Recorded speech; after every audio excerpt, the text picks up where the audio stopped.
ده الحاجات دي فيها هزار. بعرف رجاله. بس انت جبت ال 300 يورو. عايزين نعمل اختبار لواحد صاحبك، تتصل عليه قول له انا محتاج منك 300 يورو عشان عايز ادفع الايجار ومعيش فلوس خالص. تمام. يا شيخ انت فاهم. انا لسه داخل البيت طبعا. طب بس انت جاي الدموع ولا مش جاي؟ انا قاعد مستنيك من بدري. انت لسه هناك؟ اه يا اسطى انا قاعد مستنيك، انت مش سايبني هتيجي.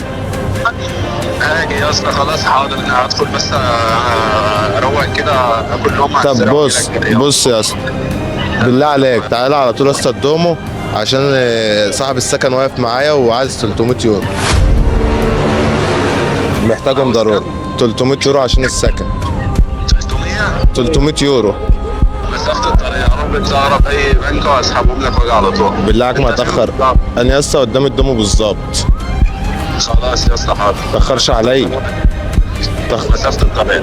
خلصانه يا اسطى، انا قاعد مستنيك اهو. خلاص يا شيخ. ماشي يا افراح، سلام سلام. تفتكر هيجي؟ ده اخويا. اخوك؟ انت مسجله اخويا عاطف؟ مسجله اخويا عاطف السكن. ده اخويا. والله شكلك هتاخد مقلب. لا لا لا، انا بعرف رجاله. كده قعدت 3 ساعات. ها؟ صدقني هيكش. 3 ساعات. ما فيش اي مشكله. خلاص الشمس بدأت تروح. صدقني هيكش. بيرن اهو. ايه يا افراح انت فاهم؟ انا على السلم اهو يلا. سلمنا اهو. السلم بتاع الدوم اللي جنب البار اللي احنا بنقعد عليها. عند البار.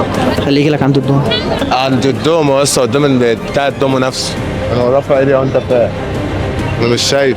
تعالى يا اسطى، تعالى تعالى.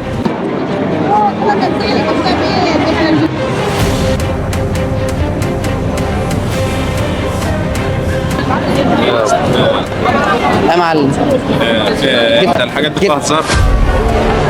يا اسطى مفيش حاجه، بس انت جبت ال 300 يورو. جايب يا اسطى الفلوس والحاجه يا اسطى. انت بتشتغلنا يا عم محمد فيا يا اسطى. خد يا عم اللي انت عايزه، انت جايبني من البيت عشان كده. يعني ناخد احنا الفلوس دلوقتي؟ خد يا اسطى الفلوس، ده اللي انت عامله ده يا عم. لك هيجي عادي.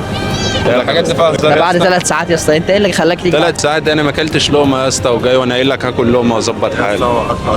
اختبار جدعان من الصحاب. طب وده يا اسطى هزار مفيش حاجه. انا مش عارف خد بس يا الفلوس اسطى، بحطها في جيبك نقسم مع بعض بعدين. انا مش هزار عارف يا اسطى والله ما تقلقش. لا انا ما عارف اللي انتوا بتعملوه ده. والله بنهزر يا اسطى.